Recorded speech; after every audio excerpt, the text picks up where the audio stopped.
Hello everyone, my nephews and nieces, kids and grandchildren. We will start our first tutorial in chapter 1 of our course outline. The objectives are: first, how to move the pieces; second, playing the game. Now, like any other author of the book, an instructor is there to guide and explain the details of the subject matter created by the author. In this tutorial video, the author is chess.com website, and I'm here to guide and explain all the concepts and videos presented at the chess.com website. We do not want to reinvent the wheel when there is already a website that prepared the videos for you. By using their videos, you accelerate your learning process. Chess is an exciting game and easy to learn. It is played on an 8 by 8 board with 64 squares and 32 pieces. The game is won by checkmating, which means trapping the king. Although the king is the most important piece, it is not the most powerful. The king can move to any square that's directly next to it. If I will put this king at the center, it can move sideways, diagonal, up and down. The rest of the videos will illustrate each move on our individual pieces. Chess is one of the oldest and most recognized games in the world. It is an exciting game of strategy and planning, which is why it is seen as a symbol of intelligence. However, chess is easy to learn and can be enjoyed by anyone at any level. Chess is played on an 8 by 8 board with 64 squares and 32 pieces, and the game is all about checkmating the king. Once the king is in checkmate, which we'll explain later, then the game is over. So to start, let's meet the king. Even though the king is the most important piece in chess, it isn't the most powerful. The king can only move one square at a time in any direction. Here are the squares where the white king can currently move. Here's one move. Now the king could move here, and here's another king move. In chess, both players have identical sets of pieces. You have a king, and so does your opponent. Each player will take turns making a move until the game is over.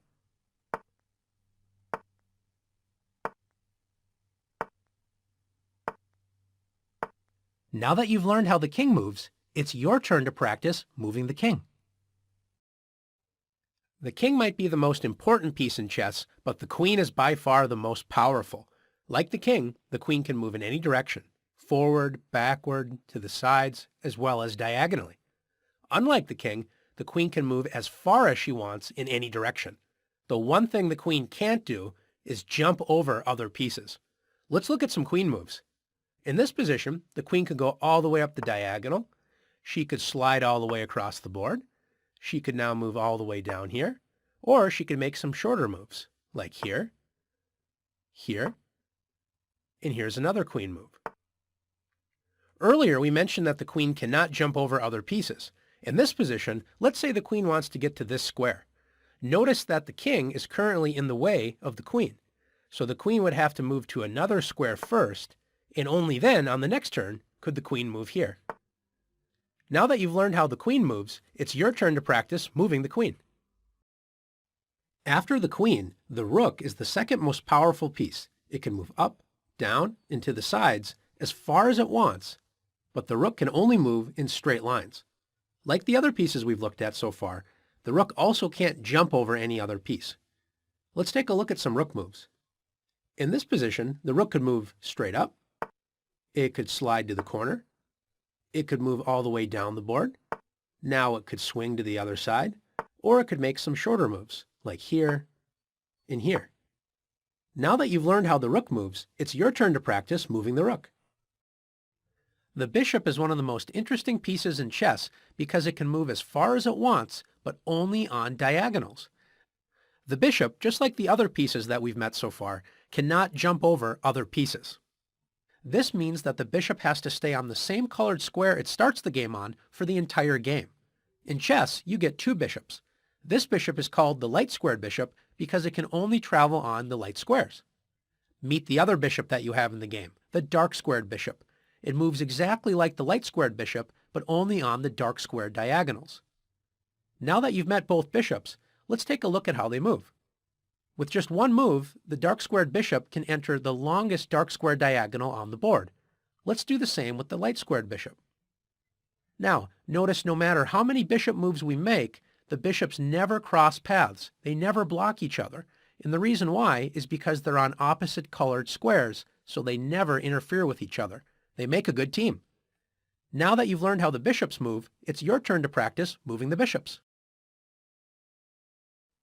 The knight is perhaps the most fun piece in chess. It is the only piece in chess that does not move in some sort of straight line. It moves in a strange L shape. The other interesting thing about the knight is it's the only piece in chess that can jump over other pieces, like this.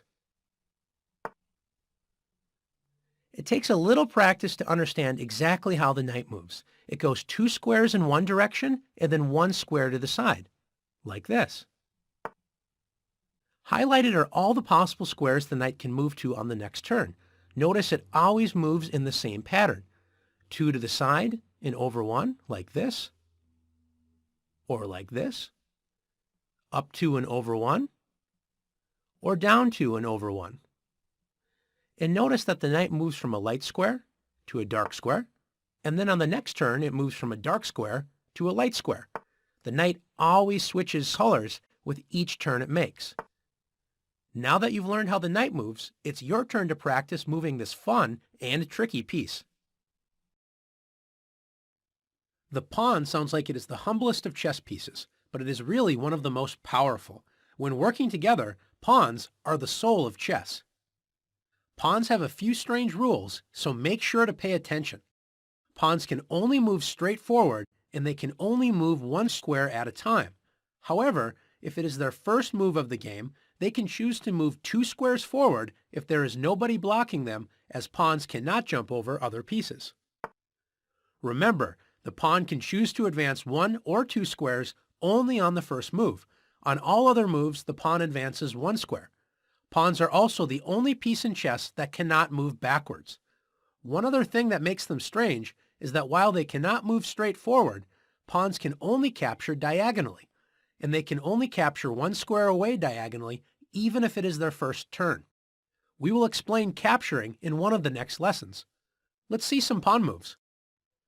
In this position, since this pawn has yet to move in the game, white decides to move it 2 squares forward. Black, on the other hand, only advances this pawn 1 square. Remember, even though you can move your pawn 2 squares on its first move, you're not forced to do so.